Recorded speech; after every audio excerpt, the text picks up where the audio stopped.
Welcome to the Military Wallet. I'm Ryan Guina. I'm joined here today with Chad Armstrong from ACE Veteran Consulting. Chad is a consultant who helps military veterans with their VA disability claims. Chad, thanks for joining us. Welcome to the show. Yeah, pleasure. Thank you for inviting me. Awesome. Well, I'm super excited to talk to you. VA disability is a complicated topic, as you know. But before we dive into VA disability, I'd love to hear a little bit about your career. What took you into the Army?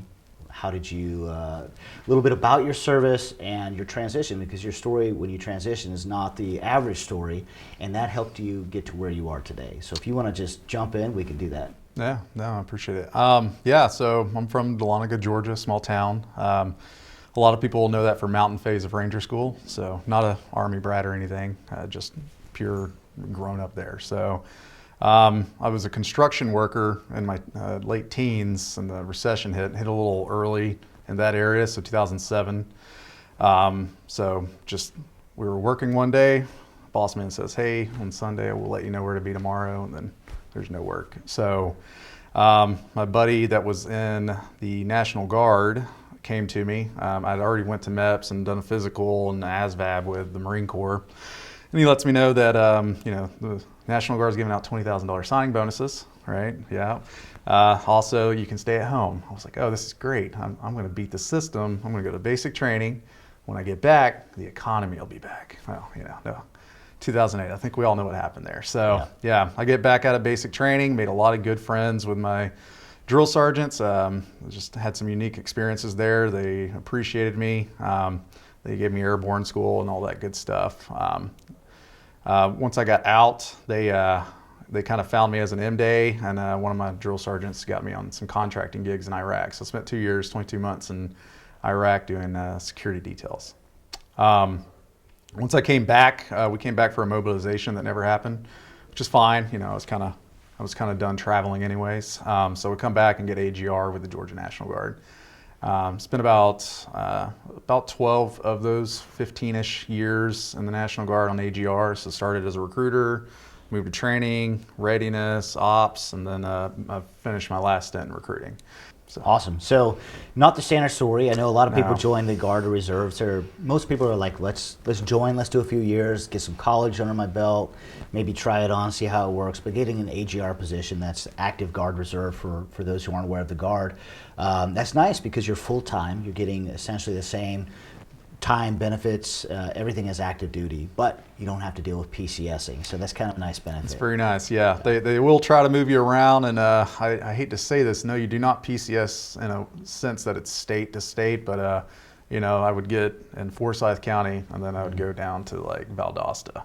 So that was about the extent of my PCSing was that, Marietta, Fort Stewart, but it was great, and it allowed me to be able to have a more stable home life, be around my family more, so I didn't have to travel so much, and then made education super easy. I mean, I'm finishing a master's in 5 months at UGA, and I have $0 in educational debt. Zero. That's amazing. Congratulations.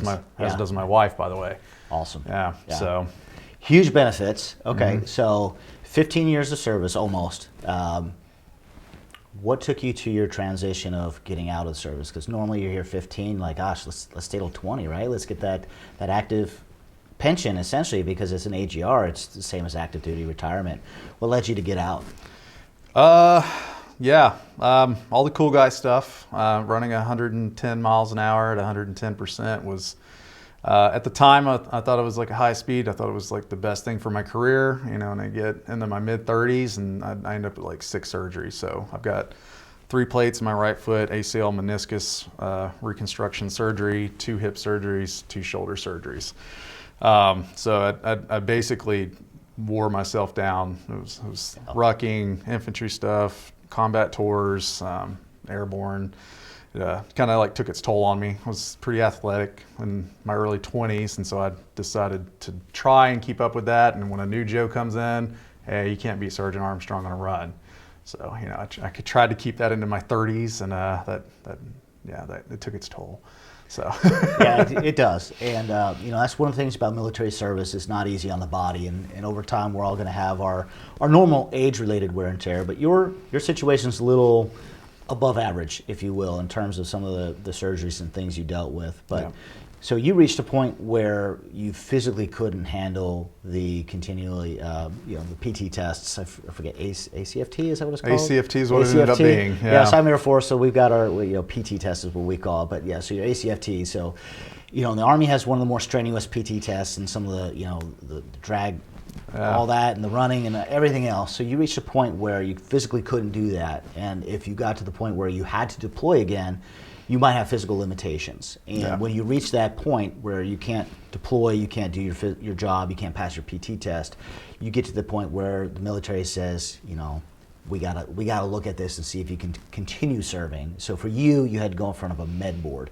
Can you talk a little bit about that process and what that looked like in the outcome there? Yeah, so that process happened in the middle of trying to actually move up to another organization. I tried to board for an SVAB position down at Fort Benning. About a day before the board, my doctor calls me, and I'd had 2 MRIs on my hips, and he's like, "Hey, you pretty much blew both your hips out, so you're gonna have to have double hip surgery, one after the other, 3 months apart, and you're gonna be down for like a year." So I kind of had to make the decision. My wife and me sat there. We thought about it. This is just another surgery. So now this will be 5 and 6. You can't keep going that way. And I was always taught to, you need to be a leader that does what you have Joe do, or you don't need to be there anymore, or at least a partial of what Joe can do. Joe's always younger than you. So we sat, we talked to my family, talked to my wife, talked to my doctor. And we decided that this is going to have to just kind of exit. We're going to have to figure it out and just exit. So we called that board and let them know that, hey, I'm going to have to bow out. I appreciate you guys having me down, but I'm going to have to decline the opportunity. Yep. So then I immediately go into the med board. Med board for an AGR, it's weird and it's different. There's no real process for it. So I know we talked about this previously, but when you're an AGR, there's a different status that you have when it's compared to like active duty Army. So when you're active duty, everybody's always there, regulations are always being followed, everybody's like always doing their job, duty, and title. When you're an AGR, you're constantly wearing multiple hats. Yeah. So because I was trying to med board, and I essentially became useless to them. I was no longer a number that they could use. I was no longer ready for a deployment that was coming up. They couldn't use me for pretty much anything. I pretty much got put in something called a med platoon, and I was left up to myself. So I actively had to go and gain a permanent profile, and then facilitate the fit for duty. And I had to drive that boat for 14 months. So that's what made it different from an active duty med board is that. And now I do guide other AGRs through that, just because it's a set SOP for the state through their HRO. Because of me, I'd documented it. I gave it to the HRO staff to let them know, like, hey, this is who you got to call, this is who you got to go see when you're med boarding. Here's what's going to happen. So I like to think I at least gave something on my way out. Yeah, I mean, you absolutely did if you helped change processes. So, a med board it's a medical board to see if you are fit for duty and you can continue your military service. On active duty, there are processes for this, but each branch is going to handle it slightly differently. Med board is also something that you can't just request, right? So it's something that has to come at the recommendation of your medical group or battalion or basically somebody on the medical side. So you got that process started. I imagine if you're put into a medical platoon, you had all your duties stripped from you essentially. So that's probably got to be a pretty difficult transition because, the time that we've talked, had dinner last night together and did a lot of talking, I can see you're a high-speed guy. Like, you really care about the mission, you care about what you do, and having those duties stripped from you just because, like, okay, I'm trying to do this stuff, but you still feel like you can do work. I imagine that was tough. Yeah, it was extremely difficult. It got to a point where about 2 or 3 months in, I was like emailing my commander and everything, and she was so great. I won't say her name here, but man, she was probably the most sympathetic person to my cause, whereas other people were like, hey, he's kind of useless to us, let's move on from him. So she would check on me, but I still had a few like ATARs, AFCOS, DTS, and I could still help out that way. But it definitely went from being the go-to guy for everybody to just kind of being cast off. So there was like a deep depression that set in for that. It probably helped the mental health percentage with a VA claim, but it wasn't like helping me day-to-day mental health wise. Yeah, nobody wants to, at the end of the day, and we'll get into VA claims and things like that, the VA claims are there to help you for things that happen, but nobody wants to intentionally get a rating, a medical condition that's going to result in a rating, right? Yeah. We want to avoid that. We want to come out of the military as whole as we came in every aspect, physical, mental, emotional, everything. We appreciate you sharing this because, your story is yours, your story is unique, but there are many people with similar stories and who have gone through a med board, or even if they didn't go through a med board, they've come out of the military with other physical or mental issues that they've struggled with. So we're going to talk, over the course of these series, we're going to talk about a lot of these different things. So I appreciate you having, the ability to share this with everybody. So you go to the med board. At the end of the day, they come with their finding. Can you share a little bit about that, the end result, and how that impacted you? I can. So the med board, I made it extremely hard on myself when I did the med board. So with all 6 surgeries that I had, I never had a single profile. So when I show up to the ortho doctor to get a fit for duty, he says, hey, you can't do a fit for duty because you don't have a permanent profile. And you can't have a permanent profile because you don't even have a temporary profile right now. I'm on crutches when I'm in this meeting. I had just taken a PT test like a month ago, and I had always set it up in a way that I would take a PT test, and within a week I would get a surgery, and in 6 months I'd be healed up. So the start of the med board process was difficult because of how stubborn I was, how the culture and everything had kind of not told me, but I also was part of that culture. It was, hey, you're weak if you're down, so you can't have a profile. If you have a profile, you're not medically ready, and if you're not ready, you're not ready to deploy. So that made the initial onset hard. So it added about 3 or 4 extra months to my med board process because we had to go get all the documentation for a profile, had to go get all the medical documentation to do a permanent profile, and then I did a fit for duty a month later. So that made that process extremely hard. Once I was in it, you get sent to somebody called a Pueblo. That's just a representative that's going to kind of walk you through the case. While you're in that, you start doing your VA findings, and your VA findings, those exams will also be applied to your DOD findings. Okay. Yeah. So you need a 75% max for a DOD. I think I got 70. So you got to be over 30. Okay. Over 30%. So I definitely got over 30, got that, and then that was the decision. I mean, it takes about 14 months, and a lot of it is really appeals. Okay. So while you're in that process, when they came back, they said, hey, DOD said you got this. Do you want to appeal it? They send you to a lawyer. The Pueblo sends you to a lawyer that represents you. They'll call you and they'll write down your list of injuries that you have, and then what's combat related, which is very important. If it's combat related, you need to list it. They did that. We go back, so I go from like 50 to 70. Right. Happy with 70. The lawyer pretty much tells me there's like no way you're gonna get to 75. So I was cool with 70, and that's how I exited. And then after that, it's just kind of decisions on what type of retirement plan you want to take. You can do a CRDP, and I was already going to collect 100% from the VA, so I decided to collect 100% from VA. The offset was too much, so I elected to get CRSE, and you have to apply for that. So it's not guaranteed on the out process, and I only found out about that halfway through the process. Okay. Yeah. Yeah, we'll talk a little bit about that, and we'll go into more detail on the med board and those ratings and findings and how that impacts. So you did get medically retired from the Army. Yep. And then you got your VA disability rating as well. After that, I know you said you talked a little bit about working in the civilian sector, but now after the things that you did in the civilian sector, you started helping other veterans with their VA disability claims. Can you talk a little bit about that, your journey to that, and what you do today as far as helping the military community? Yeah. When we got back from Afghanistan in 2019, I applied for VA disabilities. And when the findings came back, at that time I'd had 3 surgeries and a couple times overseas, just came back from another combat deployment. And I got 60%. So my first try. I did not realize the test. I didn't realize it was a test. I just thought, hey, I got a bum knee, give me a rating. Sure. Thought that, really legitimately thought that. Hey, my back's kind of bad, jump out of planes, break my tailbone, give me a rating, So I didn't realize what it took to do that. So when I'm med boarding, I essentially got a second try to do everything.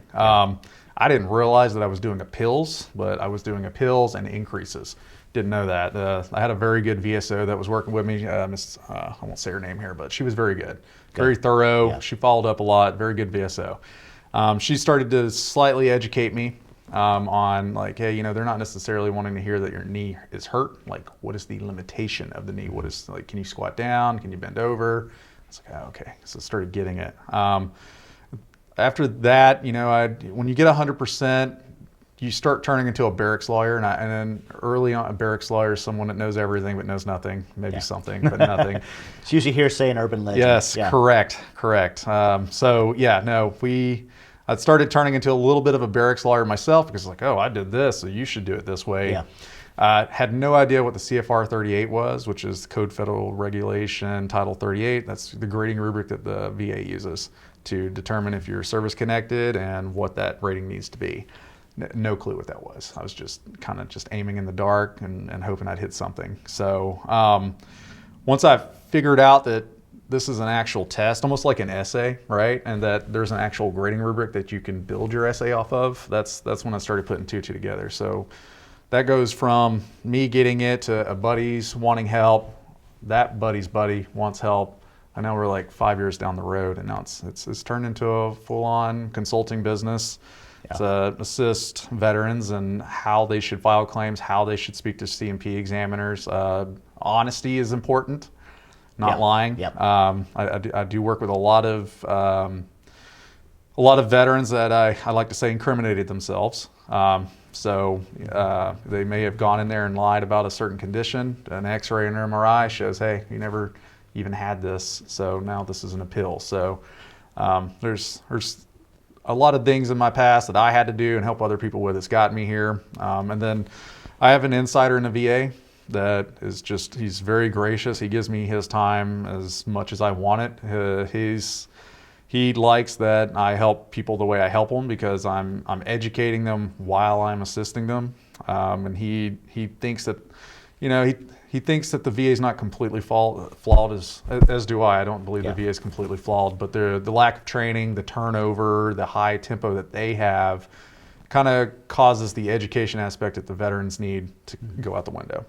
Yeah, so those are some great points. I've seen the CFR 38, and I didn't know about it either when I did my VA disability claim when I separated from active duty.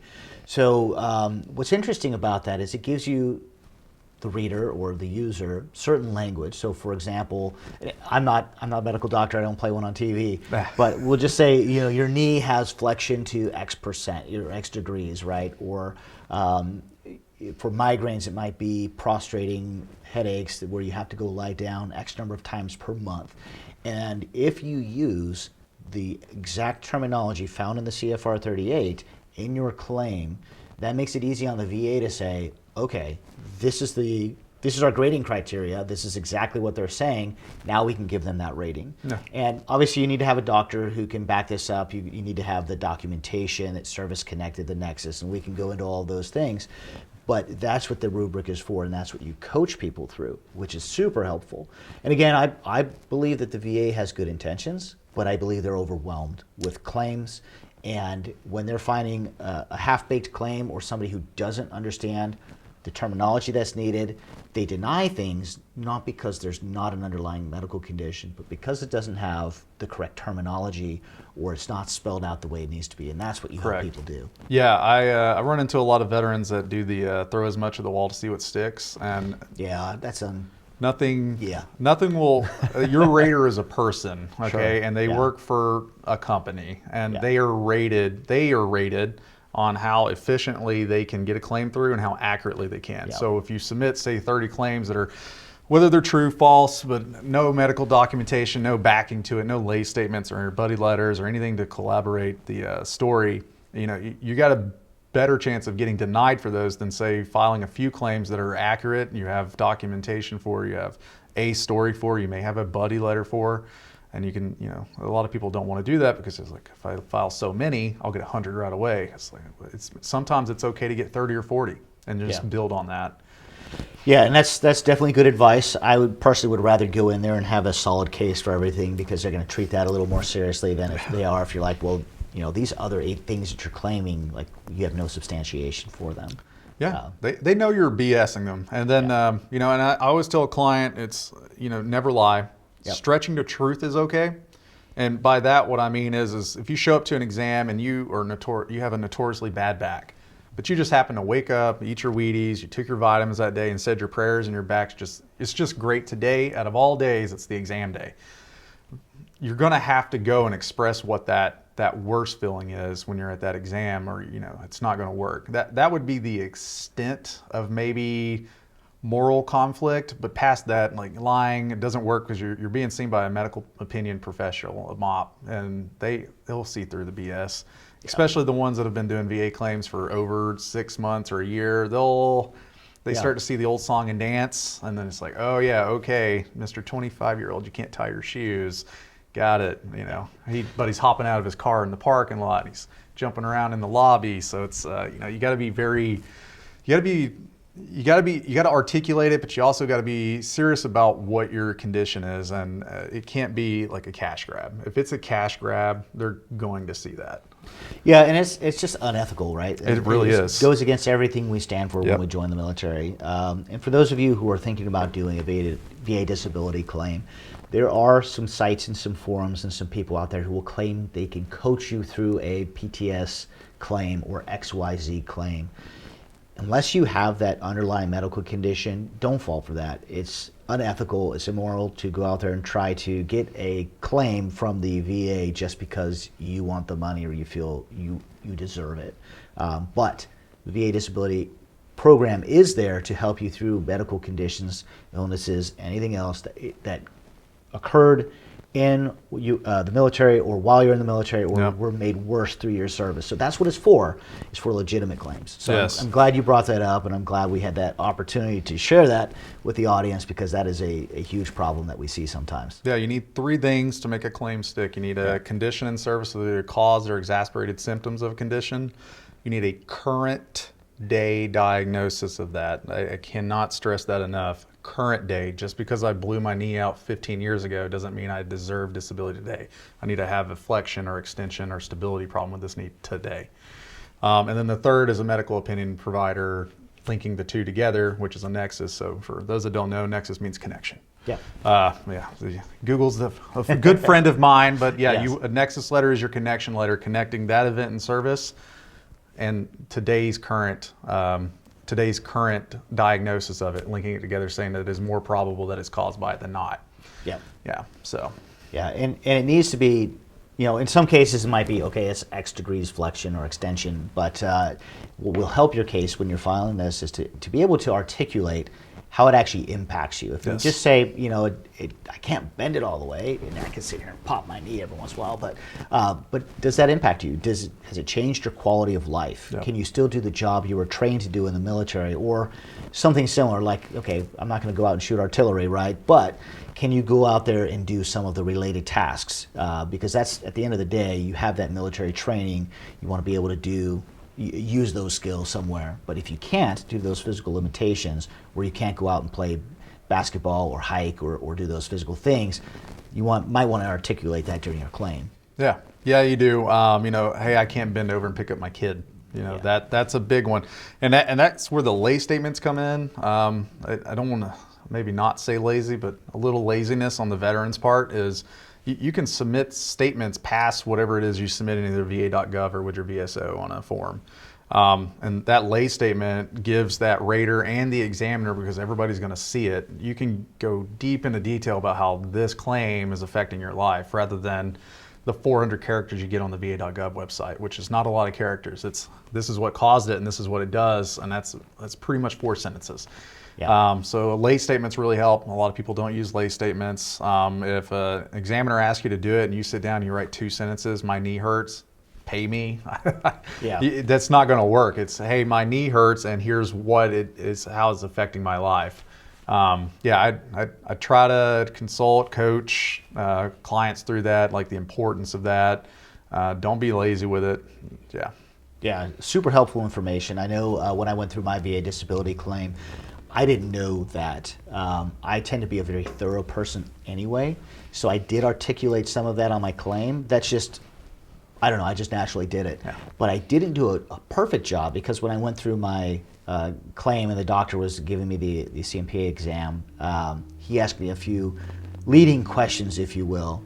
Not that he was trying to do anything wrong, because I just didn't know what I didn't know, and that's the common factor, I think, with most veterans going through the claims process. So he did ask me those questions, and I had just gotten out of dual knee surgeries, and I couldn't do a lot of the things like hiking long things of stairs, climbing things, going up ladders and things like that were very difficult.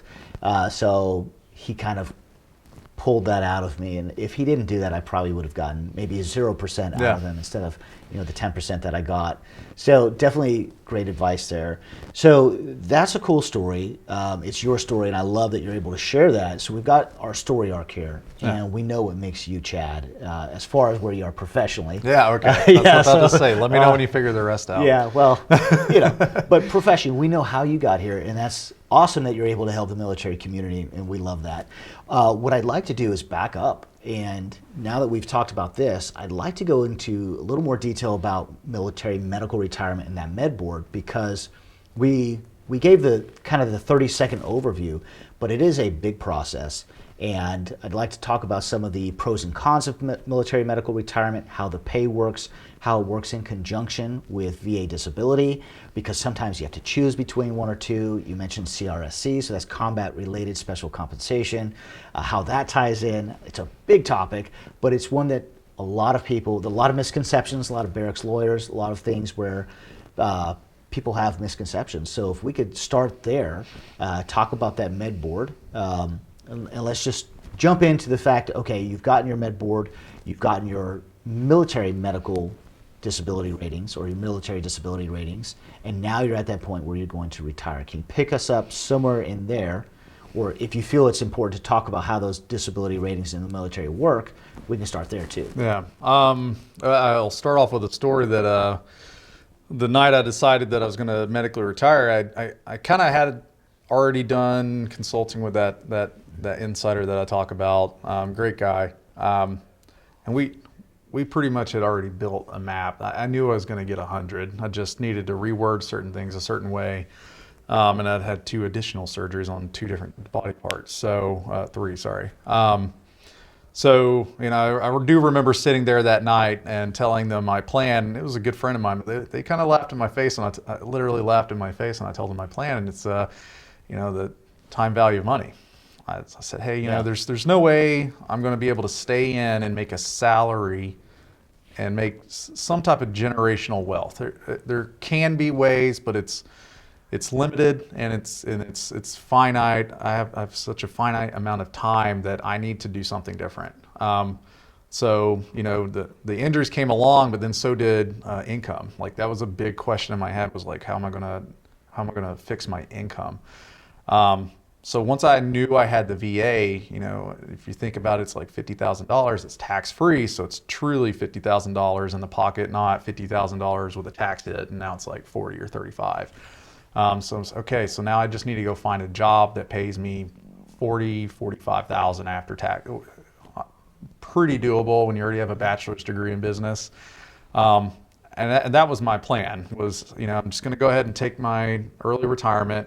At the time, didn't know CRSE, didn't know really much about CRDP, which I didn't qualify for anyways. Qualified, but it wasn't enough. So the CRC I had to apply for. So the VA money was going to be my kind of, this is what we're going to live off of, and I'm going to start a new career, and I'm going to make more than I would have in a year or an annual as an AGR. When I made that decision, I kind of remember them laughing in my face a little bit. Still good friends. I still bring the story up to them, but they're kind of the ones that fueled the fire to kind of start the business, but my trajectory that happened. So we get through that med board process. I start taking, I've finished my business degree, but I started interning at a planning firm. in Atlanta, Georgia. That's where I found one of my first mentors. And I'll say his name is Daniel. He's a very good guy. He's no longer with that firm. He's with a different firm now, but stays in touch with me, teaches me a lot, teaches my wife a lot. She's in planning. He's taught me a lot about TSP and all that stuff. He gave me a very good foundational cash flow planning for myself, a budget, which I'd never really had before. I kind of had a makeshift one to just not spend over. But when I came out of the military, I was upside down. I had a negative net worth. I was like everything that we all joke about. Not high interest rates. I was always good enough to have a super good credit score, but I bought everything. Oh my goodness, I bought everything. Oh my goodness. Jacked up trucks. I had 2 motorcycles on payments. Why, I don't know. The dealer even asked me about that. Because it's only a few $100s a month. And $100 more. I can afford that. Yeah, so. Credit cards because I need my big TV and I need my PlayStation. And, I come home from the 2019 deployment with a lot of money in my bank account, but then it goes away. It's gone and you got nothing to show for it. Yep. So I That's a common story. Yeah, I meet him and then I meet probably the most influential person in my life next is Chris. Chris teaches me about debt and how debt can eat up your ability to create financial peace in your life. That's when I figured out things don't matter as much as experiences, but also that the debt and the cash flow that is eaten up by it is very important. Yep. Your life and your annual income is really it's divided by 12. That's what your true cost of living is. It's your annual income and expenses divided by 12. He taught me all this, that the motorcycles got sold. He taught me to rent my fun. So now I rent my fun. If I want to go ride a motorcycle, I will go rent my motorcycle. Yep. I do have a paid off 4-wheeler, but if I want to go get another 4-wheeler, we will go rent the 4-wheeler. We paid off a bunch of debt, paid off the cars, paid off my wife's car, and then the next thing I know, I'm debt free. And that check is even more valuable now. So now I can do stuff with it. Through that process of being there, I get told about 6 months into that internship because, and I mentioned that they kind of left me alone when I was in the med board process. They were also gracious enough to let me part-time intern at this firm as long as I was available for if they needed me. So halfway through that, I'm talking to the Pueblo, and she's like, hey, you don't qualify for CRDP, but you do qualify for CRC, and you should apply for it. Yeah. So let's explain what those are, those acronyms, so that those who aren't familiar with CRDP and CRSE can understand and see which one applies to them. Yeah, so it's concurrent. Oh my goodness, I don't remember it, by the way. I got it written down. Concurrent CRDP retirement. is concurrent retirement disability. Yeah. CRSE is combat-related special compensation. See, you get one, you remember it better. Well, yeah. But they don't always apply to everybody. So no. Yeah. So CRDP, concurrent retirement disability pay, is when you have your active duty pension. So that's your full. You retire at 20 years. Yep.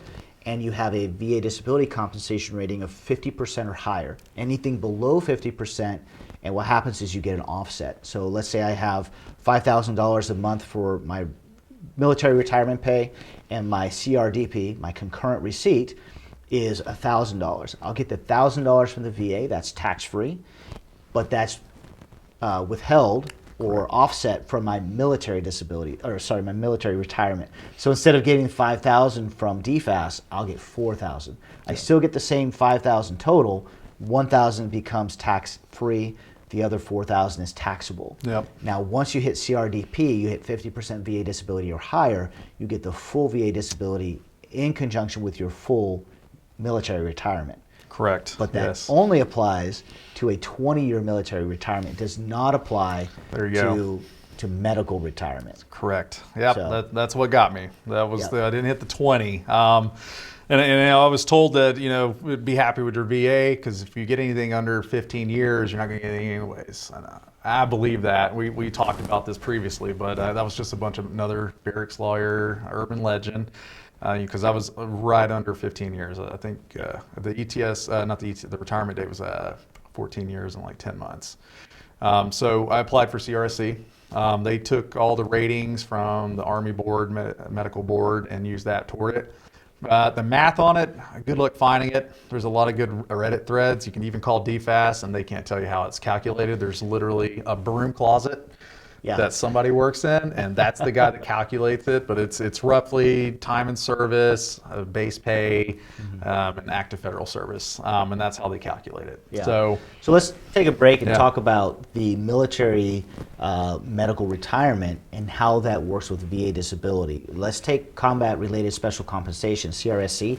Set that aside for a moment because that's actually doesn't apply to everybody. no, So combat related. Yeah. So let's say I get a military medical retirement, but I don't qualify for CRSE. Again, we'll explain CRSE in a moment. I don't have combat-related disabilities, or they didn't happen during combat-related training or something like that. So something happens. I've got my, say, 15 years in of active duty time. I'm going to get medically retired. At that point, I'm going to get my military rating. Yep. Okay, and that's going to be different from my VA rating. Correct. How does that pay work? So my pays only was through the VA. Then that's how most people's is going to be because of the offset. You're not going to be able to collect pretty much any of your CRDP. So it's going to be the higher of the two, and the VA, because I was at 100%. Now that's different, like your trade-off of 50%, there may actually have been a difference there, but because I was at 100%, it was like $4,000 a month. There's no, it's all VA. There's no way. So the way it works is when you have military medical retirement, they do the calculation. The calculation is going to be the bigger of the two between how you're going to calculate it the same way you would calculate a traditional military retirement. So if you're in the high 36, you're going to use the 2.5% multiplier. Yep. If you're in the BRS, you use 2% multiplier. Correct. So in this case, let's say I did 15 years. I should have used 10. That math is easier. Oh my goodness. We'll do 10. Let's do 10 we years. We need a whiteboard in here right now. Yeah, I don't have a whiteboard. let's back up and do 10 years because 10 math is easier. So let's say the 2.5% on the high 36 times 10 years will be 25% of base pay. In the BRS, you'd be at 20% of your base pay. Yep. So you calculate the retirement that way. So let's just say I'm making, we'll go way up there and say 10,000 because that's easier math. If my base pay was $10,000 a month and I had 10 years of service and I medically retired, option one would be 25% of that under the high 36 or 20% under the BRS. So of that, based on my time in service, I would have either under the BRS $2,000 a month or under the blended retirement $2,500 a month. So that's option one for medical retirement. Option two is they look at your military disability rating, not your VA disability rating, and they will calculate that based on your high 36 or the BRS and the times your years of service. So that caps out at 75%. No. So if my base pay was 10,000 and I had a 75% military or even 100% military medical rating, it still caps at 75%. I could earn potentially $7,500 under that method, or under the BRS. You do that math. You did a great job explaining that. That's how it works. That was pretty good, by the way. So there's no note I could have wrote that would explain it that well. Jeez. That's good. So between the two, you have to choose which is higher. Now, if your medical rating is 30%, military medical rating is 30%, it may work better to do the time in service, depending on how many years you have. Yep. Anyway, you get to choose between the two. Then, once you choose which of those two is higher, you have to look at the VA disability rating and then choose the higher of those two. So there's a lot of math to figure out which is best. Yeah. And so it was easy for me because 100% just the math was super easy. 100% tax free was it made a lot more sense than if I would have hit 50, I would have had to make some decisions. I didn't luckily have to. Yeah. But that's the common thread, is that for many people, if you reach the point in your career where you're going in front of a med board and you're going to get med boarded out, chances are your VA disability rating will be higher. It's not across the board. Yeah. And results may vary. Results may vary. Yes. Again, and to qualify, it's 30% or higher military disability rating, and VA could be anything. Now, the interesting thing about the military disability rating is you can have a whole slew of ratings that the VA says, yeah, all of these qualify to 100. The military is only going to give you a rating if it impacts your ability to do your job or your readiness? Can you deploy? If it's something else that doesn't impact your ability to deploy, they may not count that as a military rating. So Yes. VA does. And that's how they got me. When I told you I got stuck at 70, it's because, hey, you're literally just out of stuff that you can say would affect your readiness. Yeah. Everything that's listed here, you're at 100%. You're really at like 300 something because I've had so much documentation that, that's what got me stuck at 70. So those are the key things. That's why the Military Medical Board and military medical retirement is so complicated, because you can look at it on paper and say, yeah, but I have all of this, but the military says that doesn't impact your readiness. It doesn't count. So I wish there was more education on med board, especially when I went through. Tough. Yeah, even going through it, you forget some stuff. I mean, there's steps I lost, but that is correct. That's exactly everything that happened. Yeah, that's it, all of it. Okay, T to T, you did good. Yeah.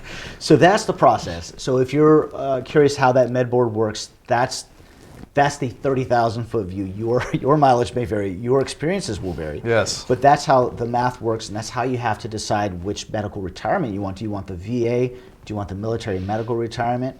Now, we're going to get to your situation with CRSE. That's the Combat-Related Special Compensation. And that's actually a blessing in a way.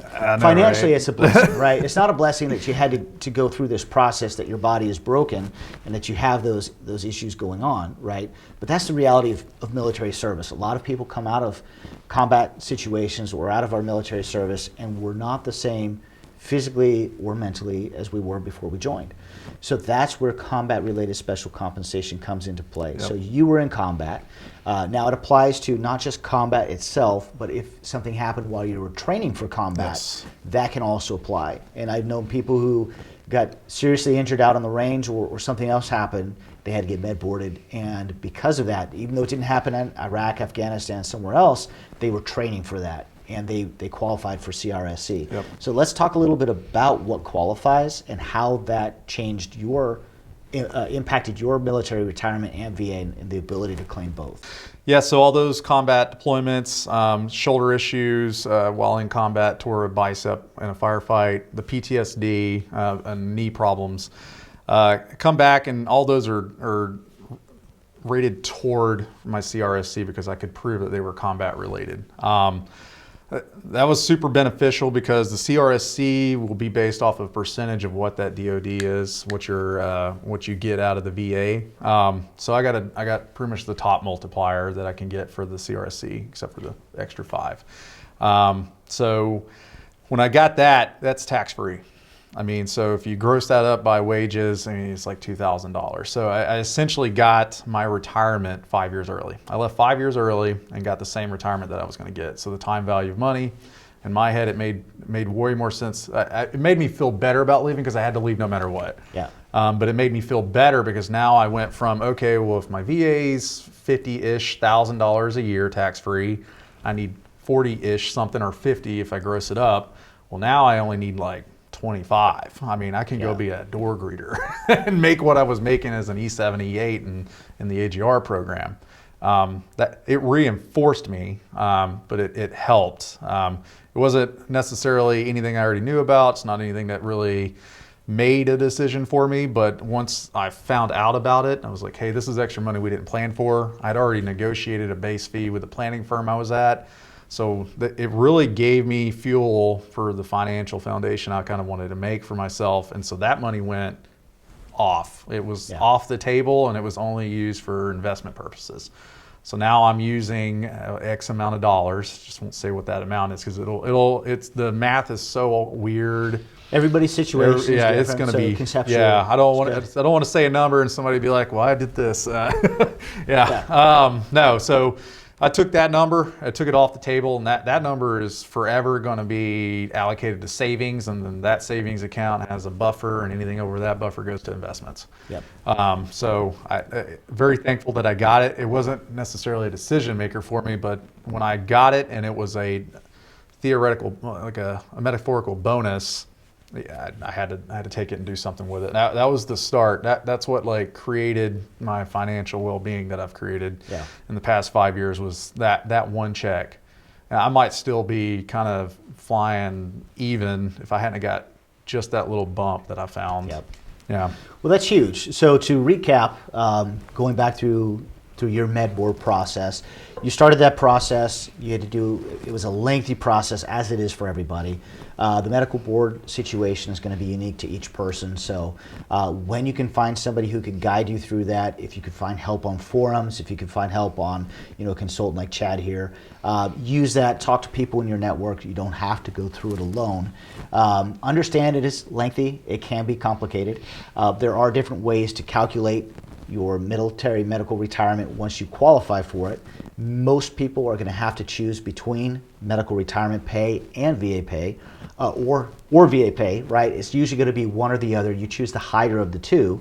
But if you qualify for CRSE or combat-related special compensation, then you can actually qualify for both. And that's the situation that Chad had. So that's a huge opportunity, not just financially, but to really take in that benefit that you earn. Because you served honorably. You should have your military medical retirement, but you also have those medical conditions that the VA compensates you for. So I'm glad, thank you for sharing that information with us. Hugely complicated topic, but you did a great job of summarizing that for us and really giving us a lot to work with. So we're going to come back in a moment. We're going to talk a little bit more about what you do and a little bit more about your journey. So thanks, Chad. Appreciate it. Appreciate it. Thank you.